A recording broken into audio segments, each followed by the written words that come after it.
The Brawl, also known as Brick Film Rapidly All Week Long, is an annual contest hosted by Bricks in Motion, one of the biggest international LEGO communities, in which, as you may have guessed, participants have only 1 week to make an entire LEGO stop-motion movie from start to finish. And those of you familiar with stop-motion might think that 1 week is quite a small time window to complete a project in this medium. And you're absolutely right. Just for reference, this chill 3-minute Back to the Future project of mine took me 2 weeks to plan, film and edit, which is still quite quick for stop-motion standards, believe it or not, as even the simplest action shots can take an absurd amount of time to animate. So to be physically able to complete a LEGO film in 1 week, I had to completely overhaul my work ethic, find new ways to work smarter instead of harder, to get as much done in as little time as possible without sacrificing quality. Oh, and butchering my sleep schedule was also mandatory.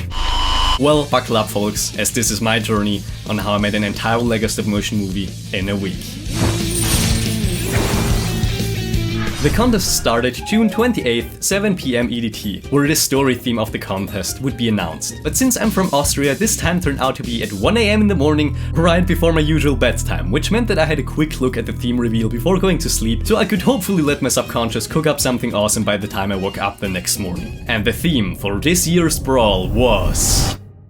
Control.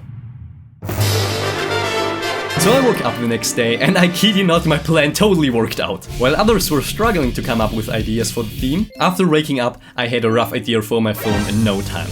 It's never been that easy for me to come up with an idea, so it almost felt like there's a part of my soul which really wanted to make the story happen. So for context, there's this relatively unknown indie band I've been listening to. I don't know if you've heard from them, they're called Bring Me the Horizon, and they get this super insane song called Kingslayer, which is essentially about fighting for what you believe is the right thing to do. And that right there could also be the perfect foundation for the theme of Control. And with a rough direction in mind, it was time to write the script, and I had to try my absolute best to make it as feasible to complete in a week as possible, which wasn't an easy task.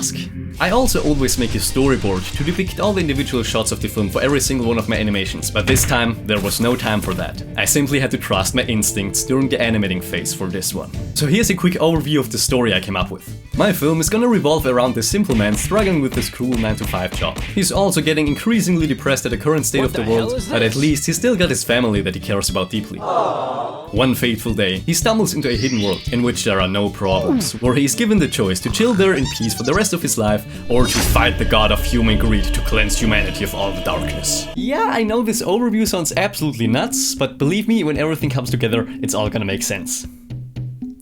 Hopefully. So I spent the entire first day with preparation and planning, and the total number of shots that I was gonna have to shoot in the next 6 days turned out to be 81. Just for comparison, this 3-minute Spider-Man project I made a while ago that took me 2.5 weeks had 84 shots. But since many of the shots in this project here take place in the same location and aren't as complicated as frickin' Spider-Man swinging around, I was still confident that this project could be done. So the day of starting a production phase has finally started. Now go animate me, motherfucker. And as usual, I'm shooting everything in the order of location, of which there are these 11 right here. And as I didn't have much time today, since I had some other stuff to do like band practice, I started everything off with assembling our cast of characters, which are John Adamson, our protagonist, his loving wife, his son, the abusive boss, and the mysterious old man. Awesome. So I started with the simplest set of them all, the bedroom. Building this one turned out to be the biggest challenge, as the shots themselves mostly consist of John laying there in bed and questioning his life. So at the end of the day, I got all 6 shots of this location done. Oh, and what I like to do for every single one of my projects is to have these 2 jars of paper clips. This one's got a paper clip for each shot that still needs to be finished, whereas I put a paper clip for each finished shot in the other one. So I get a rough overview for how much I still have to do. And after today, it became apparent that I'll seriously have to pick up the pace if I want this to work, because 6 shots a day is not gonna cut it. Today I tackled all the shots in the home of our protagonist, with him not being able to have a breakfast with his family because he's got so much work to do. And John obviously needs a way to go to work, which is why I decided to have 2 train sequences for him driving to work and back home. I made those by building the interior, and to create the illusion of the whole thing moving, I would have had to animate background elements gradually moving by a frame at a time, but the clock is ticking, so I took a pic of some lanterns and instead animated those and a background passing by digitally to save time. Mundane movements like those are perfect for that. Wonderful. And after coming back home, Jen obviously needs something yummy to munch on, which made me want to do an epic fridge POV shot. It doesn't really add anything to the story, but I really wanted to make it, and I think it turned out great. John then proceeds to watch TV, and to simulate the reflection cast on the face of someone watching TV in the dark, I use the Swan neck light as the light source, and played around with the light color. Spot on.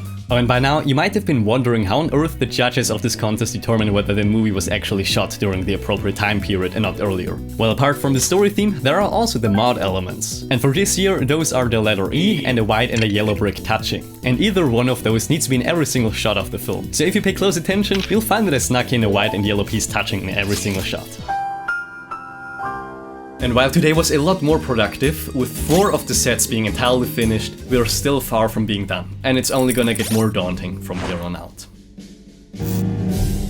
So today I shot all the sequences at the office, and to really encapsulate the monotony of this place, I really wanted to have the scene of all the workers tapping their keyboards in unison, with the camera zooming out further and further. And now you might be thinking, dang, this guy's got a lot of Lego. No, actually I don't. I simply shot the same keyboard tapping sequence 9 times in total, each time from a different angle, so I could then stitch them together in post. Other than that, I just shot the chill city scene today, where John stumbles upon a mysterious glowing ghost doggo. Believe me when I say that masking out the LED cable was a huge pain, as always.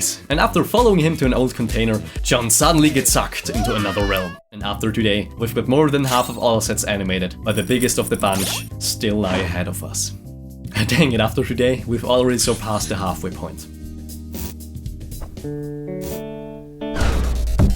Oh my god, are those the like and subscribe buttons sitting on my bed that you should totally hit if you've been enjoying this video so far and want to see more awesome LEGO videos?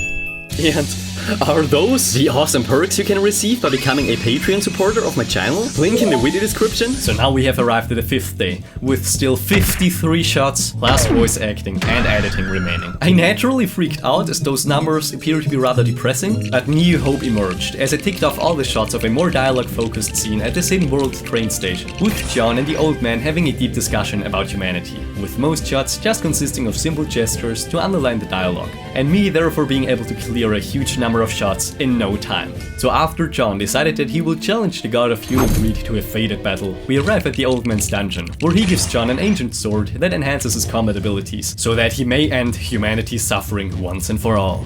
Oh yeah. Yeah, I had a lot of fun shooting this one. And with an additional 23 shots completed and only 30 more remaining, I found new hope to make it in time. But this night was the first one in which I sacrificed a lot of my sleep in order to have more time for animating. And to all of you young folks out there, don't ever do that, it's not worth it. Rest is like the single most important thing in life. So up next was the entrance to the ring of the final battle, which was a really straightforward set to get done. But now I stumbled onto the problem that I still haven't come up with an idea on how the god of human greed, aka the second most important character, is supposed to look like. So I procrastinated by recording some voices. How did I get here? And where am I? And I procrastinated some more by building this clock right here, which I intended for a scene that I ended up cutting because I ran out of time. Ironic, isn't it? But then I finally tackled the challenge of building the god of greed by modifying the Ironmonger set in a way for it to be way more poseable, adding a lot of black accents, and finally having a set be this all-controlling brain thing. And yeah, this build shall suffice. Which means that tomorrow's gonna be the last day. And there are still 26 shots remaining, some of which are gonna be among the hardest of the entire project, some voice acting to do, and then we still have to edit the whole thing together. So yeah, no matter if I made it in time or failed, tomorrow was gonna be one heck of a day. So to have any shot at making it in time, I got up at bloody 3 AM to animate those figures as if there was no tomorrow, as there honestly wasn't one for real. This obviously wasn't gonna be the most insane fight scene, as I don't think it would be rational to expect a crazy fight in a 1-week contest. I also had to take a quick nap every few hours, as my body just couldn't handle the sleep deprivation. But after not giving in and continuing to push through, I ended up finishing all the mandatory shots of this project at 12:30, with 12.5 hours remaining to complete this thing. There were still some bonus shots left in case I still had time in the end, but finishing a functioning cut was the top priority. So after another nap and some food, I sat down at my desk and I started editing. I edited like I've never edited before, locking out all the distractions and staying laser focused with my only goal in mind, to finish this freaking movie and to finish it in time. Doing the hardest parts with the least amount of sleep was ruthless, but what other choice did I have? Give in to my desire to throw the towel and let the past week of intense work go to waste? Absolutely not! I then took a break to record the missing voices and sounds for the god of greed. Oh